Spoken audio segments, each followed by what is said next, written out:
Hello students, कैसे हैं आप सभी। आपका मेरे YouTube चैनल पर स्वागत है। आज मैं आपको वैद्युत आवेश एवं क्षेत्र का 6th पार्ट पढ़ाऊंगा जो कि बहुत ही महत्वपूर्ण है। सबसे पहले इसका जो हम टॉपिक है इस वीडियो में, सबसे पहला टॉपिक कवर करने वाले हैं बिंदु आवेश के कारण वैद्युत क्षेत्र की तीव्रता। बिंदु आवेश के कारण वैद्युत क्षेत्र की तीव्रता। सो गाइस, आइए देखते हैं बिंदु आवेश के कारण वैद्युत क्षेत्र की तीव्रता। बिंदु आवेश के कारण वैद्युत क्षेत्र की तीव्रता। बिंदु आवेश के कारण वैद्युत क्षेत्र की तीव्रता। ध्यान से देखिएगा। Electric field intensity due to a point charge. माना कोई आवेश प्लस क्यू के माध्यम वाले परावैद्युतांक के माध्यम में स्थित है। माध्यम के वाले परावैद्युतांक में है। माना कोई आवेश प्लस क्यू माध्यम के परावैद्युतांक वाले में स्थित है। प्लस क्यू आवेश से आर दूरी पर, प्लस क्यू आवेश से आर दूरी पर एक बिंदु P है जहां पर वैद्युत क्षेत्र की तीव्रता ज्ञात करनी है। ये डिस्टेंस, ये दूरी जो है ये R है। ये डिस्टेंस, ये दूरी R है। यहां पर वैद्युत क्षेत्र की तीव्रता ज्ञात करनी P बिंदु पर। यहां पर एक परीक्षण आवेश हम प्लस क्यू नॉट ले लेते हैं। परीक्षण आवेश क्या होता है? जिसका अपना इलेक्ट्रिक फील्ड लगभग नेग्लिजिबल हो। प्लस क्यू नॉट ले लेते हैं। अब यहां पर दो चार्ज हो गए। दो चार्ज जहां पर होते हैं वहां पर कूलाम बल लगता है। अब कूलाम बल हम जानते हैं, कूलाम बल F बराबर होता है 1/4 पाई एप्सिलॉन नॉट के plus q q naught upon are square. ये हो गया कूलाम बल। इक्वेशन 1 मान लेंगे। कूलाम बल, कूलाम बल स्थिर वैद्युत बल, इलेक्ट्रोस्टैटिक फोर्स। अब वैद्युत क्षेत्र की तीव्रता, वैद्युत क्षेत्र की तीव्रता E बराबर हम जानते हैं, सूत्र होता है F upon q not, F upon q not. अब इक्वेशन 1 से F की वैल्यू हम रख देंगे इस सूत्र में। तो रखकर हम देखेंगे, रखने के बाद E बराबर F की वैल्यू 1/4 पाई एप्सिलॉन नॉट के q naught upon are square upon q naught. Q naught से क्यू नॉट कैंसिल आउट हो जाएगा। जो वैद्युत क्षेत्र की तीव्रता आएगी, वैद्युत क्षेत्र की तीव्रता E बराबर 1/4 पाई एप्सिलॉन नॉट के क्यू अपान आर स्क्वायर। ये फार्मूला डिराइव हो जाएगा, जो कि बहुत ही आसान है। ये बिल्कुल आसान है, इसको आसानी से आप समझ सकते हैं, इसमें ज्यादा कठिनता भी नहीं है। तो E बराबर 1/4 पाई एप्सिलॉन नॉट के क्यू अपान आर स्क्वायर। निर्वात या वायु के लिए, निर्वात या वायु के लिए K का मान होता है 1। निर्वात या वायु के लिए, निर्वात या वायु में K का मान 1 होता है। तो वैद्युत क्षेत्र की तीव्रता क्या हो जाएगी guys? 1/4 pi epsilon naught q upon are square. ये हो जाएगी वैद्युत क्षेत्र की तीव्रता। ये सूत्र आ गया, बिंदु आवेश कारण वैद्युत क्षेत्र की तीव्रता। ये दोनों। यहां से एक चीज और हम देख सकते हैं, ये तो मीडियम के लिए है और ये निर्वात के लिए। इसको आप E नॉट भी लिख सकते हैं। बी में राइट E नॉट। यहां पर अगर हम थोड़ा सा और आगे देखें, अगर इस इक्वेशन और इस इक्वेशन को, इसको इक्वेशन सेकंड, इसको थर्ड मान लेते हैं। इसको अगर थोड़ा सा हम और आगे मूव करें तो ध्यान से देखेंगे, अगर इक्वेशन 2 डिवाइडेड बाई इक्वेशन 3 तो क्या हो जाएगा? 2E अपान E नॉट इधर हो जाएगा, 3 नीचे हो जाएगा। अब ये जो होगा, E की वैल्यू जो है 1/4 पाई एप्सिलॉन नॉट के क्यू अपान आर स्क्वायर है। E नॉट की value 1/4 pi epsilon epsilon Q upon are square है। यहां से ये सारा कुछ कैंसिल हो जाएगा, तो बचेगा क्या, ई अपान ई नाट, ई अपान ई नाट इज इक्वल 1 के, या के इज इक्वल लिख सकते हैं, के इज इक्वल ई नाट अपान ई। ये भी बहुत महत्वपूर्ण सूत्र है, इसे ध्यान रखिएगा। तो ये होता है बिंदु आवेश कारण वैद्युत क्षेत्र की तीव्रता। क्या फार्मूला होता है, ई नाट और ई में क्या रिलेशन होता है, इसको आप बढ़िया से नोट कर लीजिएगा अपने नोट्स में और बना लीजिएगा, जो कि काफी आसान टॉपिक है, इसको ध्यान रखिएगा।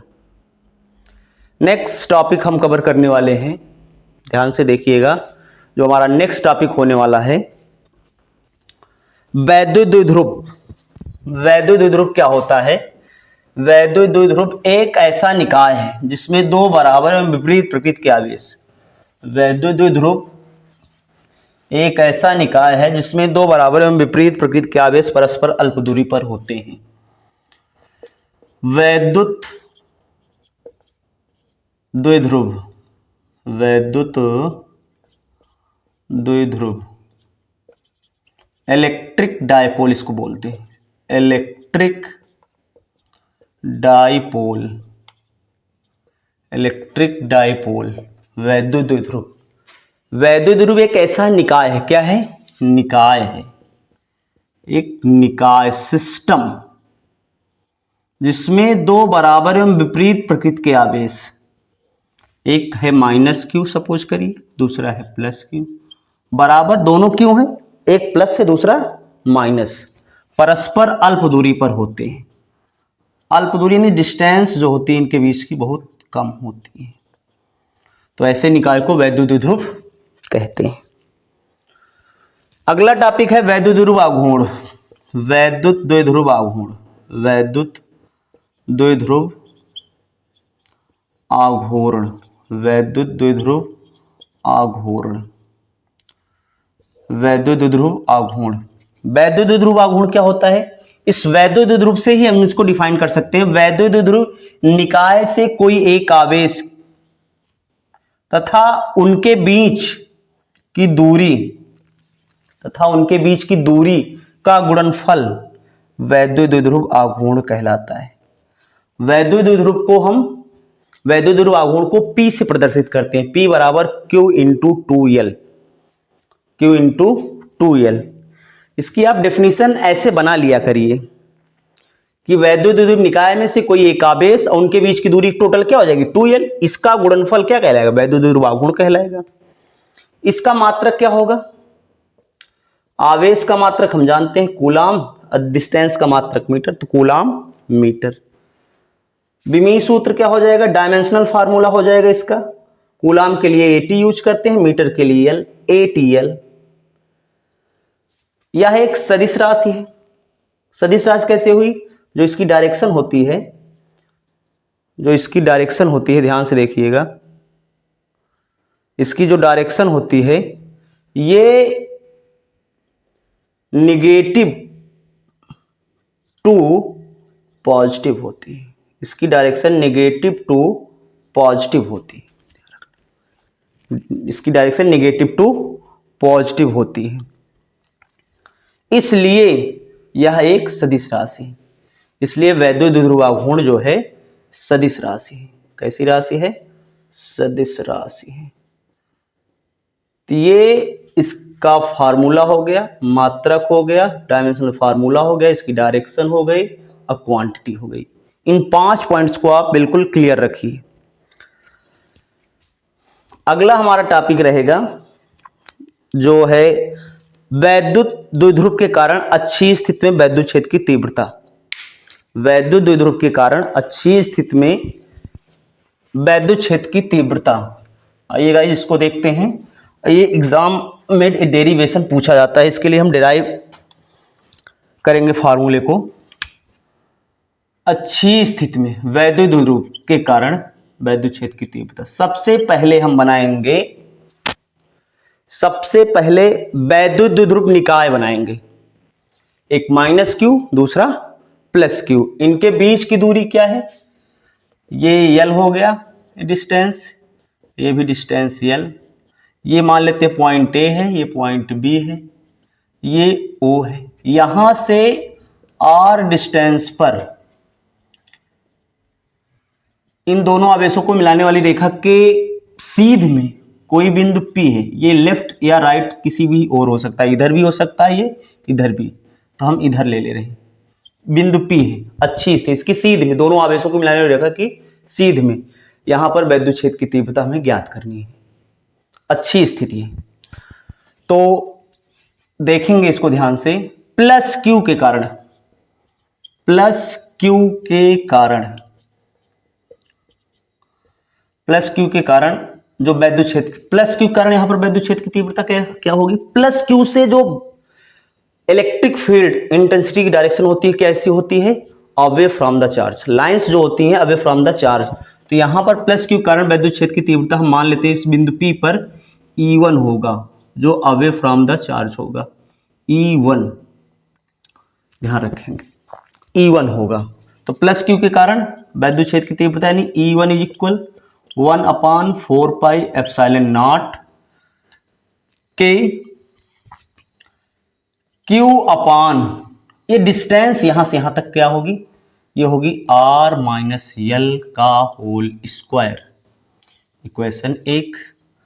इसी प्रकार माइनस क्यू के कारण, माइनस क्यू के कारण वैद्युत क्षेत्र की तीव्रता E2, माइनस क्यू के कारण यहां पर वैद्युत क्षेत्र की तीव्रता, ये दूर है तो तीव्रता कम होगी इसके कारण, पहली चीज। सेकंड, ये दूरी यहां से यहां तक क्या हो जाएगी, ये R प्लस यल, तो 1/4πε0 के Q अपान R प्लस यल का होल स्क्वायर।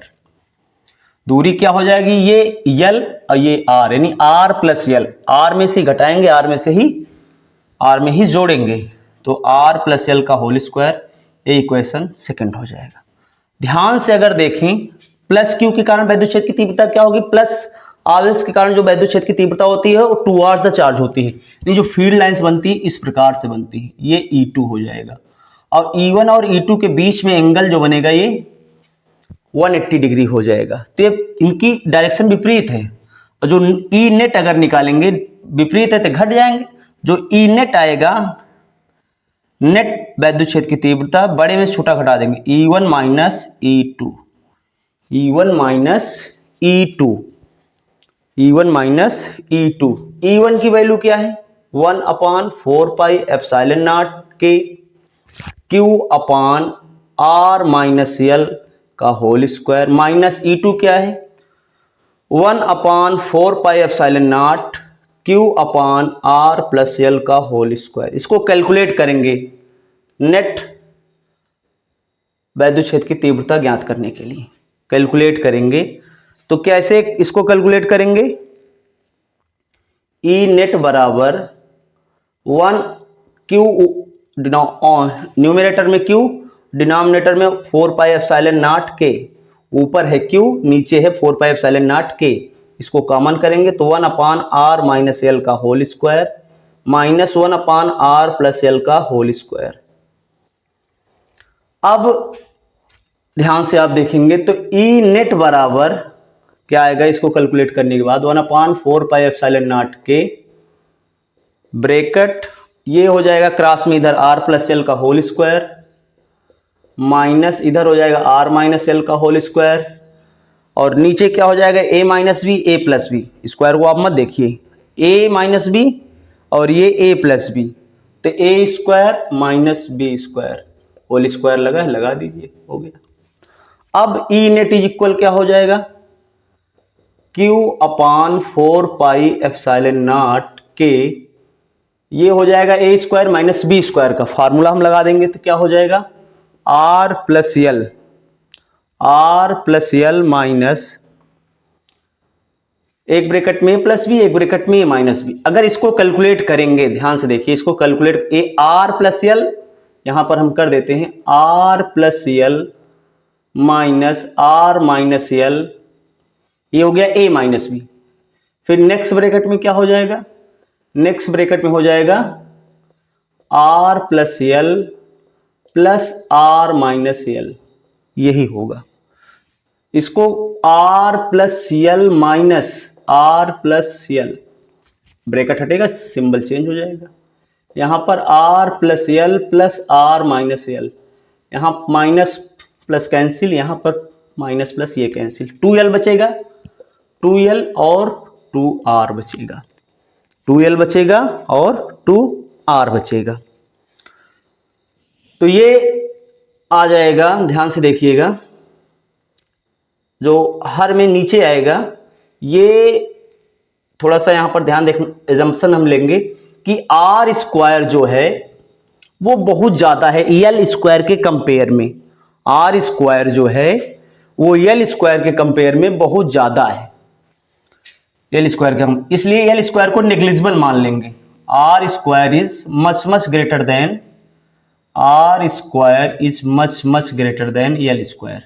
तो ये आर की पावर 4 हो जाएगा, एल स्क्वायर लगभग 0 हो जाएगा। तो यहां से इसको देखेंगे, एक आर है, यहां पर आर की घात 4 है, तो ये कैंसिल होकर यहां पर आर की पावर 3 बचेगा। तो ई नेट इज इक्वल जो होगा क्यू अपान 4 पाई एप्सिलॉन नॉट के 2l upon R cube into 2। अब नेक्स्ट स्टेप में देखेंगे, E net is equal 1 upon 4 pi epsilon naught के। अब ये जो होता है Q इंटू 2l जो होता है, हमने पढ़ रखा है, ये वैद्युत ध्रुव आघूर्ण होता है, इसको आप P लिख सकते हैं, और 2 है तो 2P अपान आर क्यूब। ये हो गया अच्छी स्थिति में वैद्युत क्षेत्र की तीव्रता, वैद्युत ध्रुव के कारण अच्छी स्थिति में वैद्युत क्षेत्र की तीव्रता के लिए फार्मूला होता है E net is equal 1 upon 4 pi epsilon naught के 2P अपान आर क्यूब।